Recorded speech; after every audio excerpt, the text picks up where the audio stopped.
Alam mo ba na may nakilala akong isang babae na nakahula ng naganap sa inyo ni Ninong?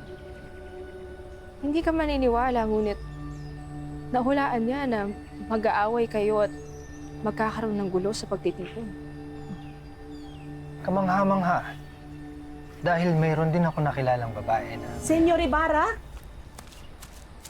ipagpaumanhin ninyo, senyor. Pero may dumating na sundo na galing sa Fonda de Lala. Maria, kailangan kong umuwi sa aming bayan ngayon din.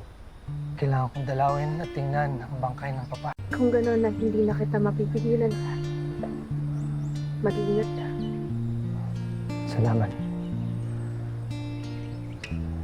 Magpapaalam na po ako, tiya. Bueno, sasamahan na kita sa labas. May piyansa na ho ba sa panahong to? Kung meron, magkano po? Sa halagang 800. Maaari rin bayaran ng piyansa katumbas ng halaga, gaya ng iyong hikaw, na malamang ay gawa sa ginto.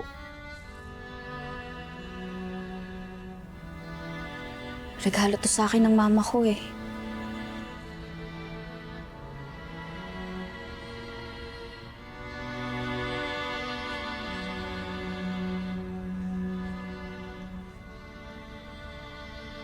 Babalik po ako.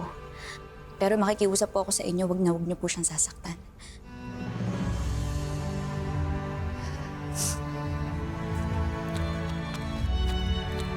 Bueno, kunin mo ng mga gamit mo at kailangan na nating bumiyahe pa San Diego. Masusunod. Ngunit, mayroon pa akong isang kasama. ¿Quién es, amigo? Naalala mo ba yung Tita Sanglay?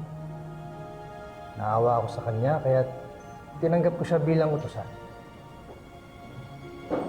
Siya ay aking nakita kanina sa plaza. At tila siya ay may hinihintay. Kailangan na natin magbalik sa Fonda de Lala para kumuha ng mga gamit dahil maglalakbay na tayo pa uwi ng San Diego. Hindi ako makakasama sa inyo dun eh. Baka meron na lang po kayong kakilala na taga dito na naghahanap ng mamamasukan. Irekomenda nyo na lang po ako. Ayoko po kasing malayo sa lugar na to.